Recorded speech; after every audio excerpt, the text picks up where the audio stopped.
سبيل الدموع سبيل مريح، تنهدى يا صاحي كي تستريح وبث الدعاء. بسم الله الرحمن الرحيم. السلام عليكم ورحمة الله وبركاته.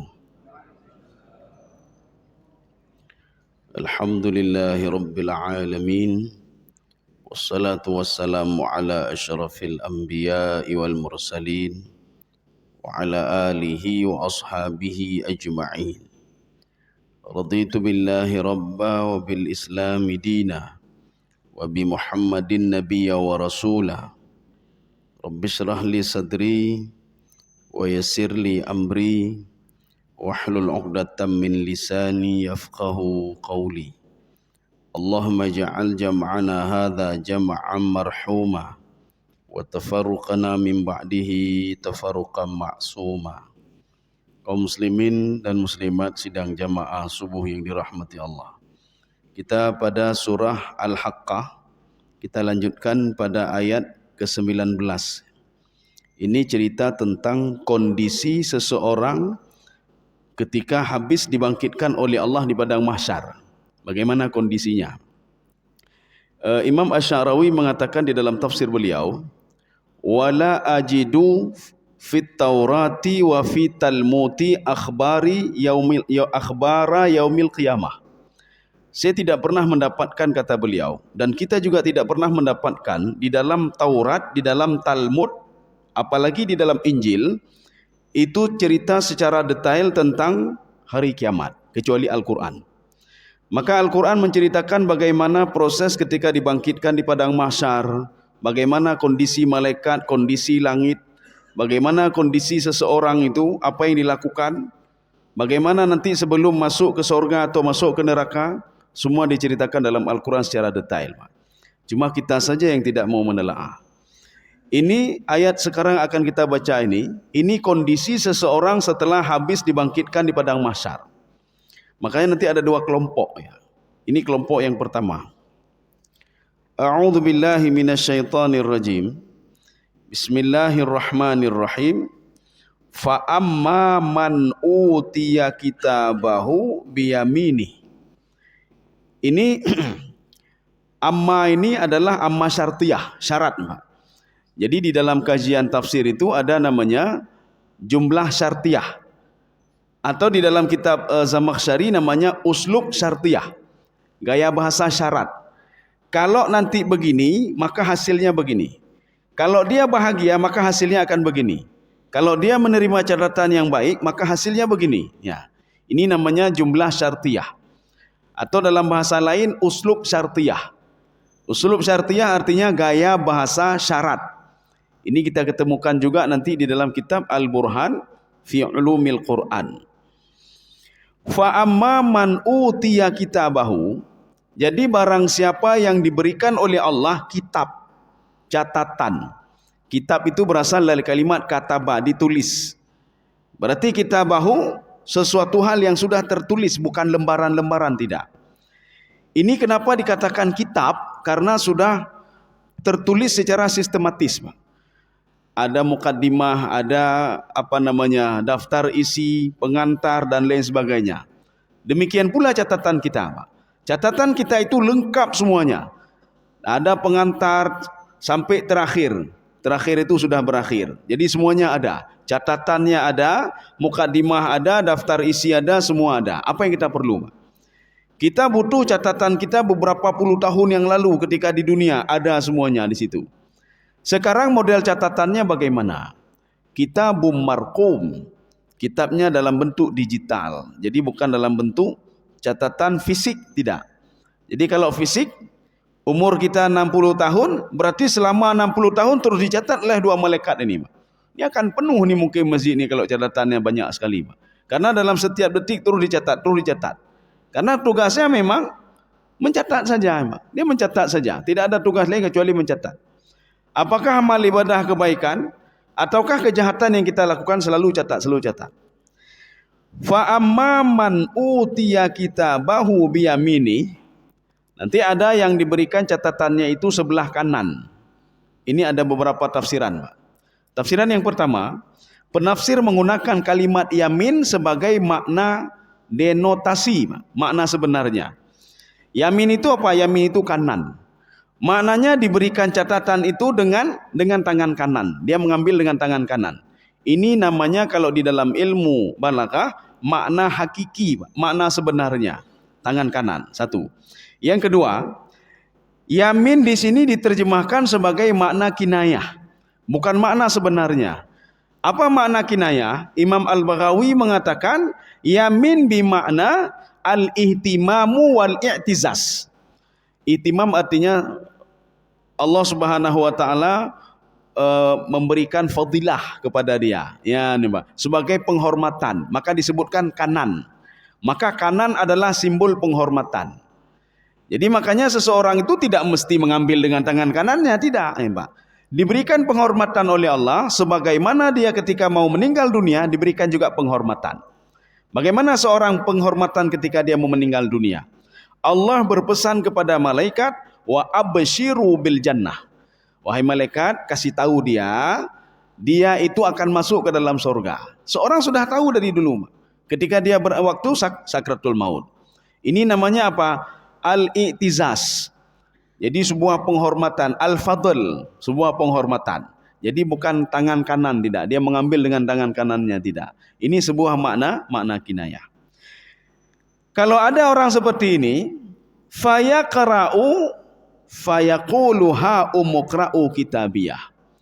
Ini namanya kalimat ijaz hazaf. Sekarang kita dengar terjemahannya dulu. Kita lihat bagaimana sebelum kalimat ini di ijaz hazaf dan penerjemah menerjemahkan ini. Coba kita dengar. Ya. Adapun orang-orang memberikan kepadanya kitabnya dari sebelah kanannya. Iya. Maka dia berkata, ambillah, bacalah kitab. Iya. Itu kita pusing juga kita mendengar, Pak. Ketika seseorang mengambil catatan sebelah kanan, dia mengatakan bacalah. Siapa yang baca kitab dia? Siapa mau baca kitab dia? Ini ada kalimat ijaz hazaf, Pak. Ada kalimat yang dihilangkan di sini, Pak. Di dalam kajian ilmu balaghah namanya ijaz hazaf. Ijaz itu ada dua, ada ijaz hazaf, ada ijaz kisar. Kalau ijaz kisar, mari kita membaca basmalah. Basmalah itu apa, Pak? Bismillahirrahmanirrahim. Ini ijaz kisar namanya. Mari kita membaca hamdalah, alhamdulillahirabbil alamin. Ini ijaz kisar namanya. Kalimat yang panjang itu dibuat sedemikian rupa sehingga seorang paham kalau hamdalah adalah alhamdulillahirabbil alamin. Orang Arab menyebut pegang hamdalah, dia paham terus, Pak. Hamdalah, alhamdulillah. Ya nih, Pak. Basmalah, bismillahirrahmanirrahim. Ini ijaz kisar namanya. Satu lagi namanya ijaz hazaf. Apa itu ijaz hazaf? Tatkala seseorang menerima catatan, kalau kita mengartikan dengan makna denotasi, catatan dengan tangan kanannya, atau dia menerima penghormatan dari Allah, ketika dia melihat catatannya, rupanya di dalam catatannya ada beberapa hal yang belum ditulis oleh dua malaikat ini. Ada yang belum ditulis. Ada hal-hal yang diperbuat oleh orang ini pada zaman dulu, tapi belum dihapus oleh malaikat ini. Malaikat tidak punya hak untuk menghapus, Pak. Seorang dia mencuri, dia ngambil punya orang lain, dia berbuat maksiat. Puluhan tahun dia lakukan. Setelah itu dia bertaubat kepada Allah.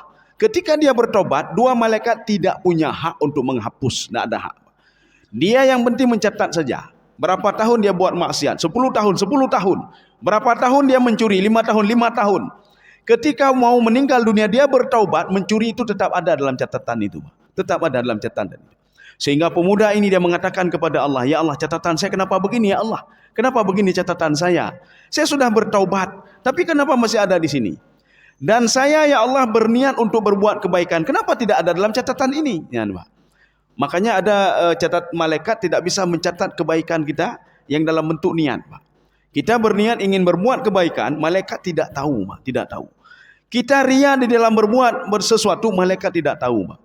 Kita ikhlas dalam berbuat sesuatu, dua malaikat tidak tahu, Pak. Hai 22 malaikat ini, Pak. Kita dengki sama orang lain atau apa saja, dua malaikat tidak tahu, Pak. Apakah kita bersedekah ikhlas atau tidak ikhlas? Yang jelas kita bersedekah. Dalam catatan si fulan bersedekah. Malaikat tidak mau tahu. Apakah itu ria? Apakah sum'ah? Apakah takabur? Tidak mau tahu, Pak. Makanya ketika itu Allah Subhanahu wa taala mengatakan kepada pemuda ini, sekarang, maka namanya hari kiamat, Pak. Kiamat itu maknanya apa? Petepat butnya, Pak. Meluruskan semuanya. Sekarang wahai pemuda, kamu sudah bertaubat. Catatan kejahatanmu sudah saya hapus semuanya. Ya, tidak ada lagi, Pak. Ada niat yang ada dalam hatimu, sekarang saya masukkan semua dalam catatanmu. Ketika itu begitu senangnya dia, Pak. Karena senangnya dia, apa kata dia? Ha umukra'u kitabiyah. Ya, Pak. Coba lihat wahai saudara-saudaraku. Ha umukra'u ini adalah kalimat zaidah. Yang sebenarnya kalimat ini ikra'u, sama seperti ikra bismi rabbikal ladzi khalaq. Ketika malaikat Jibril menyuruh Nabi Muhammad untuk membaca. Ini penggantinya sama seperti ikra. Ha umukra'u kitabiyah. Ini, Pak. Wahai saudaraku, coba baca kitabku, baca kitabku. Saya sudah jelas masuk dalam surga. Ini kata pemuda ini, Pak. Saya sudah jelas masuk ke dalam surga. Kenapa? Dia nampakkan semua catatannya dan dia mendapatkan ridha Allah Subhanahu wa taala. Sama siapa dia ngomong? Sama masyarakat yang ada di padang mahsyar itu. Walaupun orang di padang mahsyar dia sibuk dengan catatannya sendiri, dia saking bangganya menampakkan kepada mereka. Apakah saudara-saudaranya atau siapa saja. Kita kalau anak kita naik kelas, Pak, nyan rapor bak manduri pedih, Pak. Cikala rapor lun. Tapi kalau merah nak berani dia nampakkan, Pak. Kalau dulu kalau merah langsung merah apa namanya, Pak? Dengan tinta merah. Nak berani dia nampakkan. Dia datang kepada gurunya, Pak Guru ini kenapa merah? Oh, kita robah menjadi hitamnya, senangnya luar biasa. Dia nampakkan kepada semuanya, Pak. Ini maksud ha umukra'u kitabiyah. Apa itu makna kitabiyah? Ini ha ini adalah ha liwaqfin, litahrikil ya. Ini fungsi ha di sini, Pak. Ha umukra'u kitabiyah. Kok ada kitabiyah? Apa itu kitabiyah? Sebenarnya kalimatnya kitabi, hisabi, mali, hisabiyah, kitabiyah, maliyah. Sebenarnya mali harta saya, kitabi catatan saya, sultani apa namanya hujjah saya, tetapi sultaniyah, kitabiyah, maliyah. Itu ha itu namanya ha wakaf, ha untuk wakaf, litahrikil ya, untuk membariskan ya. Kalau tidak ada ha, maka ya-nya tidak berbaris. Maka mana tidak berbaris? Ha umukra'u kitabi, mali, sultani. Tetapi gara-gara ada ha, ya-nya berbaris. Kitabiyah, maliyah. Ini sama seperti begini. Lakum dinukum waliyadin. Tetapi ada yang membaca lakum dinukum walidin. Li itu apa? Li itu punya saya. Walidin. Ya, nih, Pak. Tetapi karena apa namanya dibariskan ya-nya tanpa menggunakan ha. Waliya. Sebenarnya walidin. Ya, nih, Pak.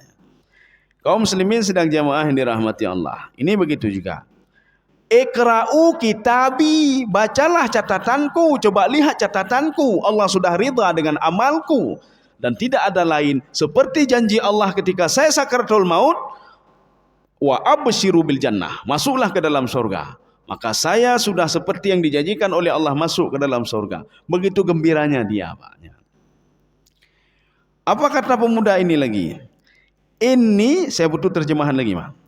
Inni dhanantu anni mulaqin hisabiyah. Ya, coba dibaca. Sesungguhnya aku yakin bahwa sesungguhnya aku akan menemui hisab terhadap diriku. Iya. Ini ada kata kunci di dalam ilmu tafsir, Pak. Kalau seandainya sebuah kalimat itu dibuat dalam bentuk kata kerja, Pak. Zan, Pak. Azunnu, zanantu, itu maknanya yakin. Ya, nih, Pak. Apapun kalimatnya, inni zanantu, saya yakin. Inni ma'azunnu, ya, nih, Pak. Ma'azunnu, ma itu tidak, saya tidak yakin. Jadi maknanya yakin kalau itu, kalau kata kerja, Pak. Tetapi kalau dirubah menjadi kata benda, azan itu maknanya apa? Buruk sangka. Ya, nih, Pak. Inna ba'dadh-dhanni itsmu wa la tajassasu. Sesungguhnya sebagian buruk sangka itu berdosa. Makanya kita jangan salah nanti, Pak. Ketika kalimat dzan itu dikemas dalam kata benda, ini maknanya apa? Buruk sangka. Tetapi kalau kata dhan dikemas dalam bentuk kata kerja, apakah kata kerja past tense ataupun present, itu maknanya yakin. Maka pemuda ini sudah yakin ya Pak. Ini dhanantu anni mulaqin hisabiyah. Saya yakin catatan saya seperti ini dan saya akan dimasukkan ke dalam surga. Dia yakin betul Pak. Ya, apa yang sudah dia lakukan. Kaum muslimin sidang jemaah yang dirahmati Allah. Karena begini nanti, ada seseorang itu dia beribadah tetapi qalbuhu ghafilun. Hatinya lalai. Hati lalai bagaimana? Dia berzikir, hatinya lalai. Dia salat, hatinya lalai. Maksud hati lalai, perbuatan penyakit hati masih ada, itu hati lalai namanya Pak. Hatinya lalai. Dia salat tetapi masih dengki sama orang lain. Dia beribadah tetapi masih berusangka sama orang lain. Kemudian dia melakukan sesuatu hal tetapi dia juga masih melakukan kejahatan Pak. Ini artinya apa? Seseorang keyakinan masih level-level pertama ini Pak. Dia yakin melafadzkan saja tapi tidak yakin. Ya, ini Pak. Yang kedua dia melafadzkan dan dia yakin apa yang dia lafadzkan. Ketika dia salat, Allahu Akbar. Dia yakin tidak ada Tuhan selain Allah. Dia yakin apapun yang terjadi semuanya dalam kontrolan Allah. Termasuk malaikat dikontrol oleh Allah. Langit dikontrol oleh Allah. Semua dikontrol oleh Allah. Dia yakin betul apa yang dia ucapkan. Makanya takbiratul ihram ini kan rukun salat Pak. Ya. Maka dia yakin betul. Ketika dia membaca inna salati wa nusuki ya Allah ibadahlun. Salatku ya Allah, ibadahku ya Allah, hidupku, matiku aku serahkan kepadamu ya. Apapun yang terjadi. Dari pertama sekali saja kita sudah bertawakal kepada Allah Pak. Inilah tawakal kita ketika kita salat Pak. Ya. Dari permulaan salat kita sudah menyerahkan semua kepada Allah. Jadi baik tinggal maka boleh Pak. Tetapi ada orang juga kena Allahu Akbar. Inna salati. Dia nak tahu apa yang dia baca Pak. Dia teringat ke rumah, teringat ini bagaimana ini saya, bagaimana ladang saya, bagaimana saham saya, karugo baca lagi Al-Fatihah. Nak tahu apa yang dia baca nih Pak. Ketika dia rukuk tidak tahu apa yang dia baca Pak. Ini orang yang seperti ini itu tauhid level-level pertama ya Pak.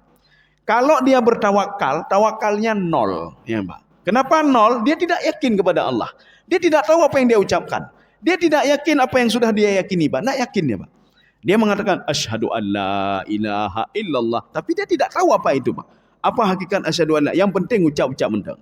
Buktinya apa? Kata mencuci ada gap. Nanti waktu kaji astaghfirullahaladzim, istighfar lemak cok elah mata ngam astaghfirullahaladzim. Dia keduli la ilaha illallah. Cok laju lambat cok laju demenak laju. Ya ni Pak. Ini level-level pertama Pak. Ini level ini tidak diharapkan Pak. Ya. Jadi artinya rugi saja, sia-sia kita beribadah. Tidak ada apa-apa, nilainya nol. Kita tidak tahu hakikat ibadah itu apa. Lihat, Pak. Kaum muslimin sedang jemaah ini rahmati Allah. Kita lanjut. Ini makna ini dhanantu anni mulaqin hisabiyah. Mulaqin artinya apa? Talaqi, Pak. Talaqi itu ketemu langsung.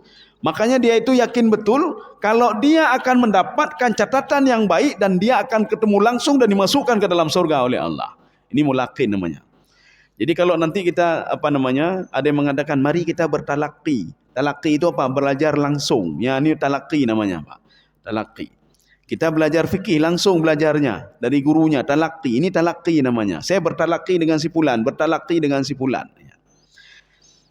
Kita lanjut. Fahuwa fi 'isyatir radiyah. Kalau sudah seperti itu, catatannya sudah bagus, kemudian sudah dirubah oleh Allah karena dulu dia pernah berbuat dosa, dosa-dosanya ini sudah diampuni oleh Allah Subhanahu wa taala. Contoh begini, saya mungkin di berbagai kesempatan saya ungkapkan contoh ini supaya apa? Kita jangan salah paham. Karena ada jamaah bertanya begini. Enak sekali lah pelacur itu adanya. Seperti hadis Rasulullah, masa pelacur gara-gara memberikan minum kepada seekor anjing dia bisa masuk dalam surga? Ya, nih, Pak. Ini kalau diketahui hadis ini oleh pelacur, galak ada pelacur, Pak. Dia pergi saja mencari anjing, Pak. Minta saya, Pak. Dia cari anjing, dia kayak minum. Jeb iya saya, Pak. Tamang dalam surga. Kita jangan salah paham ya, Pak. Memang betul hadisnya seperti itu. Hadis ketika ada seekor anjing yang sangat haus sekali, kemudian dilihat oleh seorang pelacur, diberikan minum kepada ini sehingga pelacur itu masuk ke dalam surga. Kita harus lihat dulu ceritanya bagaimana sebenarnya. Jadi di padang pasir itu, anjing itu karena sangat haus sekali, dia mengeluarkan lidahnya dan apa yang ada dia jilat semua, saking hausnya dia. Kejadian ini dilihat oleh wanita pelacur ini. Ketika wanita ini juga haus, dia minum air itu. Dia lihat anjing itu.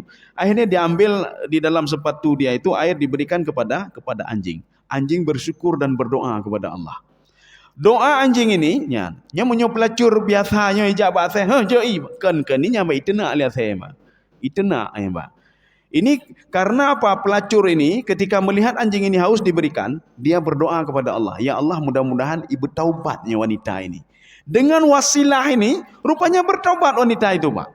Wanita ini masuk ke dalam sorga gara-gara apa? Wasilah anjing tadi sehingga dia bertaubat kepada Allah dan dia masuk ke dalam sorga. Bukan gara-gara kasih minum saja masuk sorga, tidak, ya Pak. Baik salah. Nanti gara behai dengan pelacur ndon, tajui bentang kat saya, Pak. Nyokai tenak lihat saya, Pak. Jadi makanya binatang itu, manfaatkanlah binatang itu sebagai sarana kita untuk masuk ke dalam sorga. Manfaatkanlah kedua orang tua kita sebagai sarana untuk masuk juga ke dalam sorga. Maka Rasulullah mengatakan begini, rugi kalian kata Rasulullah. Sarana untuk masuk ke dalam sorga ada di samping kalian, tapi kalian tidak bisa masuk ke dalam sorga. Siapa itu? Kedua orang tuamu kata Rasulullah. Padahal ada sarana untuk masuk, tapi kalian tidak mau. Ya. Kalian masih cari yang lain, minta lain, Pak. Minta tahajud, beget tahajud, orang tua terbengkalai. Minta berjihad, leho jihad, orang tua terbengkalai, ya Pak ya. Minta nyoyak santuni anak yatim, orang tua anai santuni, anai jaga, ya Pak ya. Padahal sarananya ada di samping kalian. Kenapa cari jauh-jauh kata Allah? Jak buat sabuh nanggro ke dia, yak jihan yatim, yak bangunnya, orang cik dengai rumah tidak apa atau perumahan, ya Pak. Maka Rasulullah mengatakan gunakanlah fasilitas yang sudah ada di sampingmu, jangan cari jauh-jauh kata Allah. Jagalah orang tuamu, jagalah dia, kemudian berikan makan, mandikanlah dia dan lain sebagainya. Sudah ada di sampingmu kata Rasulullah. Kepuya minta jiu-jiu Pak. Kaum muslimin sedang jemaah yang dirahmati Allah. Saya butuh terjemahan ini, Pak. Fahuwa fi 'isyatir radiyah. Ya. Kehidupan yang diridai ya. Ini maksud diridai apa? Ini kalau di dalam kajian tafsir dalam kajian tafsir Zamakhsyari, ini namanya majaz mursal alaqah haliyah. Apa maksud alaqah haliyah? Sifat sorga itu, ya Mbak, sorga itu ketenangan di dalamnya. Sorga itu naim, sorga itu mardiyah. Maka yang dimaksudkan dengan fi 'isyatir radiyah, dia nanti akan dimasukkan dan berada di dalam sorga. Ya. Ini sifat sorga, Mbak. 'Isyatin radiyah. Kehidupan yang diridai oleh Allah. Dan kita kan Allah sudah menawarkan, Mbak. Kamu mau enggak dapat sorga dunia, dapat sorga akhirat, kata Allah. Dua-dua saya berikan, kata Allah. Salah satunya apa? Bersedekahlah kamu, ada 3 hal, Mak. Bersedekahlah kamu, kemudian yang kedua, yakinlah kepadaku, kata Allah Subhanahu wa taala. Kemudian yang ketiga, bertakwalah kepadaku. 3 hal ini kamu lakukan. Fasanu yassiruhu lil yusra.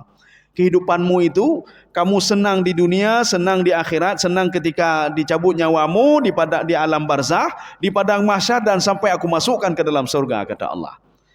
Kaum muslimin sedang jemaah yang dirahmati Allah. Jadi artinya kan simpel sekali, Bang. Fahuwa fasanu yassiruhu lil yusra. Tetapi kalau yang tidak patuh bisa juga kata Allah, tidak ada masalah. Ketika di dunia kamu dapat kesusahan, waktu meninggal susah, waktu di padang mahsyar di alam barzah susah, di padang mahsyar susah, apalagi ketika aku masukkan ke dalam neraka lebih susah lagi. Ini orang mana ini? Orang yang kerit, bakhil, Mak. Yang kedua tidak bertakwa kepada Allah. Apa maksud tidak bertakwa? Tidak menjaga anggota tubuhnya untuk berbuat maksiat, Mak. Nyo katanya baik jauh-jauh, Mak. Enggak usah jauh-jauh. Enggak usah dakwahi orang macam-macam, Mak. Dakwahi dulu diri kita sendiri, Mak. Dakwahi mata kita, Mak. Dakwahi tangan kita, Mak. Dakwahi perut kita untuk tidak makan haram. Dakwahi mulut kita untuk tidak ngomong macam-macam, Pak. Dakwahi kaki kita sendiri. Hana perlu kita dakwah agak pilih, Pak. Hana perlu kita jaga agak pilih, Pak. Draw dah jaga draw, Pak. Kita menjaga diri kita sendiri, Pak. Apakah hari ini kita sudah berbuat kebaikan? Apakah sudah berbuat maksiat? Itu saya kita jaga, Pak. Karena waktu yang diberikan oleh Allah itu tidak begitu lama, Pak. Hana trip awak Pak. Untuk hidup ini, untuk beribadah enggak begitu lama, Pak. Itu 60 tahun, 50 tahun itu nak lama, Pak. 10 tahun itu kan sebentar itu. Oma sang-sang katip lodon. Dulu seorang sibuk dengan tahun milenium, tahun 2000, Pak. Jadi kan 2020 put, sudah 20 tahun yang lalu, Pak. Sang-sang tsunami ban saja, Pak. Padahal sudah berapa? 19 tahun, berapa tahun yang lalu, Pak. Kan sudah kan begitu cepatnya waktu itu, Pak. Jadi artinya manfaatkanlah waktu yang cepat ini Apapun yang bisa kita lakukan, kita lakukan, Pak. Menyohai tajih kok tak dakwah kok, tak dakwah draw kena. Draw men tak dakwah, nak pelai dakwah kok. Nyuana hana tapi nak draw tak dakwah, Pak. Tak dakwah draw le. Baik ku ke kau jaga hati, tak jaga mendum, Pak. Baik roh dah jaga agop tapi, Pak. Ini yang dimaksudkan dengan fahuwa fi 'isyatir radiyah. Sikit lagi, Pak. Fi jannatin 'aliyah. Ya, disambung lagi. Ya, apa maksud surga tinggi, Pak? Apa maksud surga tinggi? Maksud surga tinggi, surga itu punya level, dia langsung ke atas terus, Pak. Levelnya dari bawah level ke atas. Makanya Rasulullah mengatakan, kalau ingin berdoa masuk dalam surga, mintalah surga level paling atas, surga Firdaus. Sedangkan neraka itu levelnya dari atas ke bawah, itu levelnya ke bawah. Makanya kalau di dalam neraka itu darkil itu darak itu dari atas ke bawah. Tetapi kalau surga darajat terus ke atas. Makanya kita itu diberikan darajat oleh Allah setiap beribadah. Ibadah itu tidak mesti segini itunya, Pak, tetapi bisa lebih naik lagi. Sedekah begitu juga. Tidak mesti sedekah 1/10, tidak, bisa saja lebih daripada itu. Makanya surga itu levelnya di atas. Inilah sebagian penafsir mengatakan, di mana letak surga dan di mana letak neraka, apakah berdampingan? Ataukah surga di atas, neraka di bawah? Ya. Maka dijawab oleh Imam Sya'rawi, kalau sesuai dengan ayat ini, maka surga di atas, neraka itu di bawah. Ya, Pak. Tetapi kata beliau juga, fihi ihtimal, bisa saja di samping. Mana bukti di samping? Penduduk surga berdialog dengan penduduk neraka. Ya, Pak. Mana buktinya neraka itu di atas, surga di bawah? Fi jannatin 'aliyah. Ya, Pak. Kemudian di dalam ayat lain, penduduk neraka meminta minuman kepada penduduk surga. Berikanlah, tuanglah minuman sedikit saja kepada kami. Tuang itu dari atas ke bawah, ya, Pak. Bukan dari bawah ke atas atau ke samping, tidak. Tuang itu dari atas ke bawah. Kemudian beliau mengatakan, Imam Sya'rawi, wallahu a'lamu bis-shawab. Ya, Pak. Sedikit lagi, ini sudah 6:30 ini, Pak. Sedikit lagi lah. Qutufuha daniyah, sampai segitu saja. Padahal ini sebenarnya masih ada juga nih, tapi tidak pada masalah. Ya, coba diterjemahkan, Pak. Qutufuha daniyah.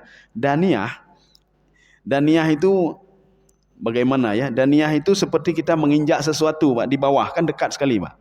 Makanya dunia kenapa namanya dunia? Daniyah. Karena yang diinjak-injak dan hina, Pak. Jadi daniyah itu artinya dekat sekali dengan kita dan selalu kita injak-injak, ya. Itu namanya, maka dipanggil dengan dunia. Daniyah di sini, qutufuha, qutuf itu artinya katafa, mengambil, ya, qutufuha mengambil. Qutufuha daniyah. Ini kalimat ini ada kalimat ijaz hazaf. Maknanya apa? Ketika kalian memetik sesuatu hal itu dekat sekali dengan kalian. Hana perle tajak jauh-jauh, Mbak. Nyo hawa bodrin, saya mau durian, payah tajak ke di ulhung, hana payah ajak ulhung, Mbak. Qutufuha daniyah, kamu butuh apa? Bahkan seseorang apa yang terbetak dalam hatinya langsung diberikan oleh Allah. Kenapa demikian? Ini sebagai balasan kalian patuh dan taat kepadaku, kata Allah. Maka saya berikan sesuatu hal yang eksklusif juga kepada kalian. Kenapa? Karena kalian patuh dan taat. Qutufuha daniyah. Qutuf itulah tadi memetik, Pak. Yang memetik itu tidak ada lain kecuali buah-buahan. Jadi maknanya buah-buahan yang ada di sekitar kamu itu daniyah. Daniyah ini tidak sama seperti dunia tadi, Pak. Kalau dunia itu sesuatu hal yang hina, yang diinjak-injak. Artinya dekat sekali dengan kita, Pak. Kita juga dari dunia itu, dari tanah, dan dari tanah, berasal dari tanah, kembali ke tanah juga. Dan tanah itu kita injak-injak. Kita tidak pernah jauh dari tanah ini, Pak. Makanya Allah berpesan kepada Nabi Adam alaihissalam. Ketika Nabi Adam dilemparkan ke bumi, apa kata Allah? Fiha tahyauna, kamu hidup di situ, wa fiha tamutun, kamu juga mati di situ, wa minha tukhrajun, kamu juga dibangkitkan di tanah yang sama juga. Ya, Mbak. Kita ini dikuburkan di samping rumah. Tanah itu juga bukti nanti kita dibangkitkan juga di tanah yang sama, Pak. Walaupun bumi ini sudah haleh kibang-kibang, di tanah yang sama kita dibangkitkan, bukan di tanah yang lain. Ya, Pak. Saya rasa cukup sekian, Pak. Ya, waktu cepat sekali ya. InsyaAllah pertemuan selanjutnya masih kita lanjutkan tentang surga ini sedikit. Kemudian baru kelompok kedua yang menerima catatan sebelah kiri. Mudah-mudahan ada manfaatnya bagi saya sendiri dan jamaah sekalian. Subhanakallah bihamdika. Asyhadu an la ilaha illa anta astaghfiruka wa atubu ilaik. Assalamualaikum warahmatullahi wabarakatuh.